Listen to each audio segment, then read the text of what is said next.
video of his song, Not in a Small Town, which critics are saying is racist. There will be riots, there will be fire, and there will be bloodshed. He intentionally and inexplicably bolted across the border. The goal is not to make you angry, but unfortunately, there are some stories that just will. You'll be shocked at what the NYPD is doing for rioters. Also, U.S. serviceman crosses into North Korea. It's about time we talk about that. Jason Aldean released a song, and everyone is upset about it for some reason. And Louisiana governor gets overrode by his legislature in a child mutilation legislation. All that and more coming up on this episode of Daily Caller Live. Thanks so much for tuning in. My name is Jobob. Daily Caller Live starts right now. Here we go! That might be the only brown guy on earth named Jobob. That is actually her name, Jobob.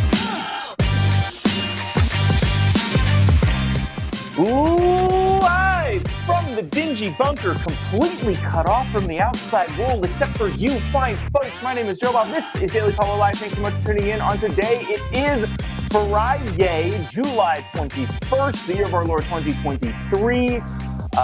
Hope you have a great day going into the weekend. I don't want to intentionally make people upset, but there's some things that you just have to talk about that are going to make people upset, and this is one of those things. We'll get to Jason Aldean's song and the modern time philosopher Whoopi Goldberg talking about why his song and video are racist, and then making a very not good point, which is not surprising, but interesting. But first this, again, not to upset you on a Friday going into the weekend, but news broke yesterday that the NYPD is going to pay rioters from the BLM riots. And what does that mean specifically? Well, the NYPD has agreed to pay $13.7 million for what's the specific term that they were talking about? There we go. Violating their rights. The city will pay around $10,000 to 1,380 people who were arrested or subjected to force by the NYPD officials during the 2020 riots.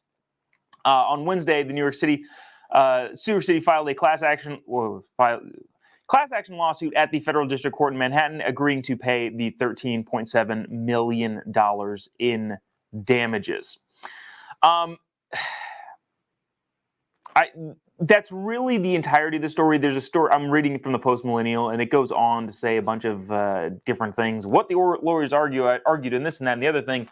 But the bottom line is the rioters that caused hundreds of thousands of dollars in damages in New York City for something that happened many states away, hundreds of miles away, the rioters are now going to get paid by the NYPD. Now, I feel like I should lay this out, and I would think that you at home or wherever you may be watching this would agree. If there is an overt misstep, whatever you want to call it, by the police that results in injury of an individual who was not deserving of that in any way, shape, or form, and couldn't even have feasibly been in a situation to be injured by the cops, let's just say. Yeah, fine. If the cops act out of hand, yeah, we should hold both sides accountable. But 1,300 people who were arrested, or what was the term they used? Physically something? Who were arrested or subjected to force by the NYPD during the riots? Come on. You can't sit here and say, look, okay, so here's what this actually is. This is a PR move. The NYPD is trying to figure out how to not make these people go wild. These 1,300 people that filed this class action lawsuit, they think that it's probably easier just to settle. I think, you know what, is it a settle? I don't even think it went to a trial. Sorry, I should have read that. I didn't even think to read that far down. No, it is a settlement. It's a settlement, and the NYPD is thinking, well, we could either pay $13 million now, or the incredibly woke jury that's probably going to get put on this case might make us pay $1 billion. The NYPD's budget is like $5.6 billion, by the way, which is crazy to me. But anyways. Yeah, so they're doing it as a PR move. They're doing it because they know, or at least they think, that going to trial would be a much more difficult process, especially with Alvin Bragg, the Manhattan DA, at the helm of the District Attorney's Prosecution Office. Not that that really is involved all that much, but I'm mostly saying the people that elected him are going to be in charge of deciding whether or not the NYPD needs to pay out more money. So that's what's actually happening. But the bottom line still exists, is that $13 million is going to go to people who rioted in the streets. I'm assuming they rioted, because chances are, if you're in the streets and get arrested during a riot, you were probably a rioter. I'm just going to make that assumption. Is that the case in all cases? No, probably not. Were there some people that probably were just out there peacefully protesting that got swept up into some mass arrest? Probably. But at the same time, maybe don't show up to a quote-unquote protest that you think has a high likelihood of turning into a riot. And if you are one of those people who wants to go peacefully protest, you should be more vocal than anybody there, including the cops, about remaining peaceful. Because devolving into rioting and violence is only going to hurt your cause. And if you're there to truly peacefully protest, you know that. Now, I want to play you this clip that kind of outlines the sentiment of what is happening in New York and what is continuing to happen. This is not a clip from this time period in which people are getting paid out. The rioters are from 2020. Their class action lawsuit is from 2020. This clip is from 2021 after a meeting with the mayor, Eric Adams, of New York City, after all of these riots. I want you to watch this clip and let me know if you think the NYPD having to pay money to rioters is going to be an incentive for people to do more rioting, or it's all just going to go away and everything's fine again. Again, remember, this clip is not from this time period, but it still exists, and this person still lives in the city and said these things. Check it out. If they think that they're going to go back to the old ways of policing, then we're going to take to the streets again. There will be riots, there will be fire, and there will be bloodshed. So there's no way that we're going to let some Gestapo come in here and harm our people. Right? We pray for peace, but black opportunities prepares for the worst. Yeah. I'm going to go ahead and say the sentiment and the attitude in the city has not gotten any better. And again, I think that this sort of thing is only going to incentivize more. Hold on. I can go out in the streets and riot and then a couple years later get a check for $10,000. Now, granted, it's a class action lawsuit, so that $13 million, the $10,000 allocated to each individual, is probably primarily going to the attorneys, because attorneys that represent these sorts of things are usually, they make a lot of money. There's a huge financial incentive to act aggrieved at the situation and represent your clients, but also you're cashing a big old check. But if I know that, well, if I get swept up and arrested in a peaceful protest that turned violent all of a sudden, and I was mistreated by the police, I can get 10 grand. I may reconsider not going out or going out to the riot.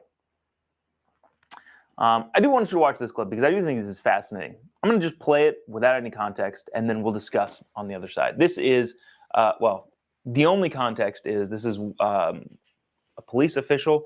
You can see Eric Adams standing right next to her as she's saying this, but I want you to watch this, and then I'll tell you what it is afterward. Check it out. But I will remind everyone that violence and destruction are not part of legitimate, lawful expression, and it will never be tolerated in our city. The people we serve know this. just as they know that the NYPD will be out there today, tomorrow, and every day to make sure that they are safe. Now, I think it is a good thing that the people in charge of the NYPD, the higher up government officials in New York City, are out there saying that if you riot, there will be consequences. The problem is, do you know when this is from? Anybody in the comment section want to guess when this clip is from? It's not from any of the George Floyd riots. It's not from any of the BLM demonstrations. It's not from any of the Antifa riots that went on in the city of New York. This is just before Donald Trump was arrested in Manhattan in April. It's almost comical. It is comical that everything she said, I agree with. But say it earlier. And it is just comical. I wish she would have said, or anybody in higher up New York City government would have been as vocal and out loud and out front of, look, you can be disappointed. You're allowed to peacefully protest, but do not think you can riot or be violent in any way, shape, or form, because that will be met with authority. I wish that was said through the entirety of all of the riots in New York City, not just the prospective riots of indicting a former president for misappropriating campaign funds. One, it was ridiculous to begin with. Two, nobody was going to riot in New York City. People were there to protest, and it was a big thing. It was the first time a former president was arrested, which is crazy. But that's when she said that. Not during any of the other riots. It is. And look, the argument that's going to be made is, well, January 6th. Look, I am not defending the people that did terrible things on January 6th in any way, shape, or form. But it also should be noted that if you watched the TV screens all throughout 2020 and saw the destruction, chaos, and a bunch of insanity going on the streets in so many cities across America, and then watched none of those people get punished, and watched the vice president set up, or the prospective vice president, Kamala Harris, set up a campaign fund to bail those people out of jail, and nobody got in trouble for really anything, and then ultimately they got paid by the cops for rioting. Yeah, I think you might have it in your mind. Again, not justifying this, but I'm just saying I can see how it would get to a place where you go, oh, I guess you can just do whatever you want then, I think. In no way, shape, or form am I condoning anybody who took aggressive, violent action in any riots. All I'm saying is that when you see this sort of stuff go unpunished constantly, and then in some cases like this get rewarded, it is not a far stretch of the imagination to say, oh, I guess I can do that too. Which leads us on into this that I think is kind of interesting. Y'all heard the Jason Aldean song? Try That in a Small Town. I think it's brilliant. I think it's a little hokey. I get it. Yeah. I mean, it's kind of. I'm not a really big. I have an issue because I play music, I write music, and try to make it somewhat culturally aware and kind of be saying something about the culture. But it's very difficult to do without sounding corny. I think it's a good song. I think there are some corny lyrics. I am a lyric hardliner when it comes to corny lyrics. So I'm difficult to please. I understand that. Anyways, all that being said, earlier this week, Jason Aldean released a song, Try That in a Small Town. It's one of those where I heard it, I heard the premise, I heard the lyrics to it, and I thought, how did it take so long for somebody to put this out? It's number one on all of the charts on every platform. It has been banned from country music television, which means it's gotten so many more views and likes and listens and all that sort of stuff. But you listen to it and you go, yeah, Yes, all of these things are true. And because it is a pro-American, pro-small town, pro-rule of law music video and song, of course the lefty side of the aisle is calling it racist because I don't know. He depicts riots in the music video, and if you're against the riots, especially the BLM riots, you're racist, apparently. I would like to play a clip of the great American sage, Whoopi Goldberg, who will go down in history as one of the modern time's most articulate, intelligent, and influential philosophers of our time. Take a listen to this, and we'll discuss on the other side. Watch this.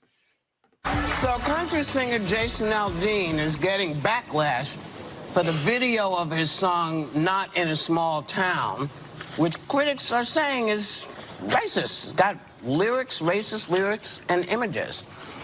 Aldean says the song's about unity. You know, he talks about life in a small town and it's different, you know, and he shows these images. He's got folks from the Black Lives Matter movement, and he's talking about people taking care of each other. And I find it so interesting that never occurred to Jason or the writers that that's what these folks were doing. They were taking care of the people in their town because they didn't like what they saw. Just like you talk about people taking care of each other in small towns. We do the same thing in big towns. You just have to realize that when you make it about Black Lives Matter, people kind of say, well, are you talking about black people? What are you talking about here? If we're talking about Americans taking care of each other, then it shouldn't be about Black Lives Matter. You should be able to show all the different things that have gone on in our country where people stood up and said no more. We do the same thing that small towns do. That's my 2 cents to that.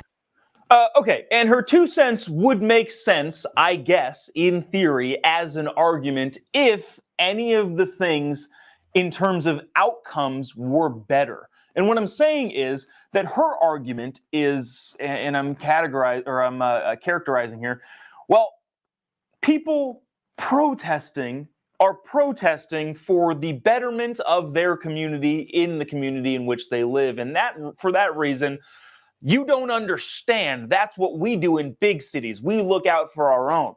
The problem with that is if you look out for your own in the big cities, and this is regardless of race, by the way, I'm more talking about big cities versus small cities. What she's saying is that protests is the way that we look out for each other. The problem is, not only did any of those quote-unquote protests or riots or anything, the defund the police movement, the BLM movement, all of those things, not only didn't make situations better for the people in those communities, they made them substantially worse. We just did a documentary with the Daily Caller, which will be available probably in the next couple weeks. I will keep you abreast of that situation as it goes forward. But we just did a documentary on the whole defund the police thing. We went to Austin, we went to Los Angeles, we went to New York City. And whether or not people actually took money out of the police department, the sentiment around law enforcement and public service peace officers was bad. The outcome of it was all bad. In Austin specifically, the city council tried to take money out of the police department. The state then came in and said, if you have a population over this amount of people, you can't defund your police, legally speaking. So they didn't actually get to take money out of the police funding, but all of the riots, the protests, and the sentiment of the city council caused APD, Austin Police Department, to make them feel so unwanted that they have an amazing amount of vacancies. And because they have vacancies in their police department, they're not policing as much or as often or doing the best job that they can for the people that live in that city.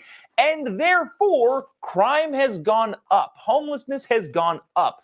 Violent crimes have gone up in the city of Austin. Same goes for Los Angeles, who actually took money out of the police department. Same goes to New York, who defunded their police department for about, 3.5%, something like that. The sentiment is that nobody likes the police, and therefore nobody wants to be a police officer. I think New York City, in the last couple of years, has lost thousands of police officers due to attrition and only replaced it with about 50%.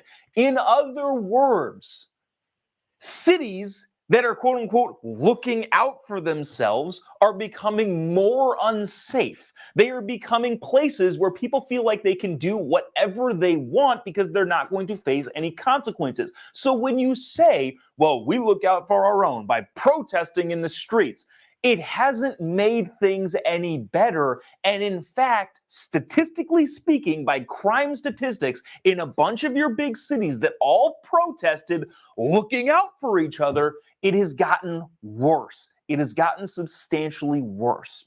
So if you're going to make the case that, well, you say this is how small towns take care of each other, what you don't understand is this is how we take care of each other. If you're going to make that case, you should at least show that taking care of each other has resulted in a better outcome for each other. Whew, that was heated. I don't know. She does. The problem is, and this is one of those things sometimes what people say is just so disingenuous and dishonest. I actually think Whoopi believes that here. I think that she believes what she's saying. The problem is what she's saying is inaccurate when you look at outcomes of whether or not people are better or worse off by doing the things that she is suggesting are helping. Anyways. I don't know. I thought the video was interesting. It again blows my mind that it took this long for somebody to make that video. Yeah, wild and interesting. Let me see if there's anything in the comment section that is interesting. Oh, you know what? There was a couple that I thought was funny. I just thought this was funny. Gary just said, she is an idiot. I don't know. It's not witty. It's just on the nose and it's just funny. Talking about CMT banning the song, Donna writes, I think CMT banned it to draw more attention. That is, whether or not CMT did that on purpose, that is a very, very valid point. If and when I put out music, there's a part of me that wants to hire a PR firm to get my song banned somewhere. It doesn't matter what the song is about, doesn't matter what it's saying, doesn't matter if it's good or not. Just get this song banned so that I can have a rallying cry around my music and it can get to #1 on Spotify. Yeah, that is a whole good point, Donna. And then there's this, and I don't know if this is like, is this trolling or if this person actually believes that this is a thing? But she says 2020 was peaceful protesters. That would be funny if it's a joke. I think it's a joke. I would hope it's a joke. If it's not a joke, seek help. Moving on to this. I think this is actually some very good news. We'll go with the good news, and then we'll go with the funny news to kind of close out the day and the week.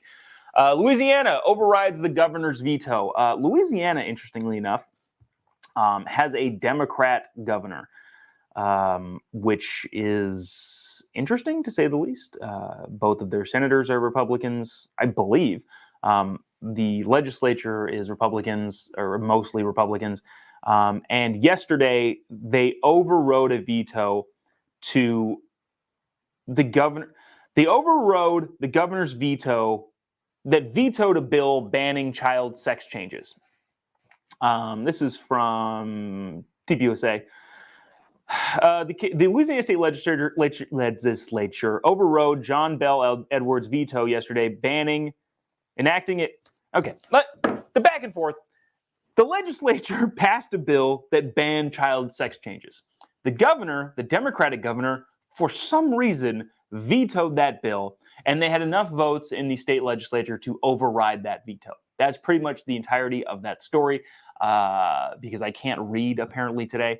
And I think that's good news. So great job, Louisiana. The overwhelming majority of Americans agree with what you're doing there. Maybe, what is his name? John Bel Edwards. Maybe him vetoing that was his way of saying, I'm taking a shot at the presidency. and I'm gonna see if I can get woke enough for these folks. So yeah. And to close out the week, this we'll call this segment Jobob's Advice Corner. Here's advice from me to you: if you're going to defect, do not, under any circumstances, defect into North Korea. I can't believe that has to be a thing that is said. But over the last week, there has been a roller coaster of stories about a U.S. serviceman being in North Korea. The story initially was shocking and scary that U.S. servicemen crashed the border into North Korea. And then we found out that it was a runaway type guy who's kind of went not necessarily AWOL, but just decided to not get on the plane and run through to the border of North Korea from South Korea. And then we found out that the soldier doing that was in fact an idiot. No better way of putting that. Thank you for your service and enlisting, and also not the smartest move, dude. Watch this small clip kind of detailing what is happening, and we can all together adhere to the advice of not defecting to North Korea. Check it out. A 23-year-old U.S. soldier in the hands of the North Koreans after officials say he intentionally and inexplicably bolted across the border at the DMZ, the heavily fortified demilitarized zone that separates North and South Korea. We're closely monitoring and investigating the situation. I'm absolutely foremost concerned about the welfare of our troops. The soldier, Army Private Travis King, was supposed to be on a flight back to Fort Bliss in Texas, where he was facing discharge from the Army after serving 47 days in a South Korean jail following an altercation with local citizens. Officials say that a military escort dropped King off at the airport in Seoul, but instead of boarding his flight, he left the airport and headed to the DMZ, where he joined a tour group before reportedly laughing and then dashing across the dividing line into the north. Yeah, so bottom line is this young chap was not very smart. I think, I don't know if there needs to be much more commentary other than the advice of don't defect north. You're not in a better situation there. Even if you get discharged because you were, doing some things you weren't supposed to abroad. What is he spent 47 days in a South Korean prison? Yeah, I can't imagine the hole they got this guy in North Korea is any better. So at the end of the day, don't go to North Korea. I think Harvey summed it up and said it best here in the comment section. Bless his heart. Yeah, not the best. A lot of people commenting saying, let's see, Vincent saying, I just listened to the Jason Aldean song. It's effing awesome. I agree. Yeah. Aileen said, you're brilliant, dude. Keep debating. Hey, appreciate that. So yeah, that's interesting decision to go in North Korea. But that'll do it for us today and for this week. Appreciate you sticking around, tuning in. If you haven't already, give me a follow on any of your social media platforms. If you follow me on the Facebook/Instagram, yesterday we announced we will be in, where is it? Fallbrook, North County, San Diego, at the Mission Theater on September 23rd. Also, the King Opera House in Van Buren, Arkansas, October 6th, and then Tulsa, at the Tulsa Little Theater on October 7th. So all of those things happening. Excited about it. If you want tickets, if you live in any of those areas, go to the Instagram page, YouTube or Twitter, Facebook, any of these social media platforms. You'll be able to find any of the tour dates there. But that's also, just FYI, that's also kind of like in conjunction with the Turning Point Tour. So we're doing 8 stops with myself, Charlie Kirk, Candace Owens, and not all of... bunch of different people in a bunch of different places, but there's also 8 stops in October and November that we will be doing that are also going to be fun and kind of intermixed with the comedy tour. So really, really exciting. going to be a good time. Would love to see any of you on any of those stops. Follow me on the social media platforms for more information on that. Let's see. Appreciate you sticking around, tuning in. Have a great weekend. We'll see you Monday. God bless America.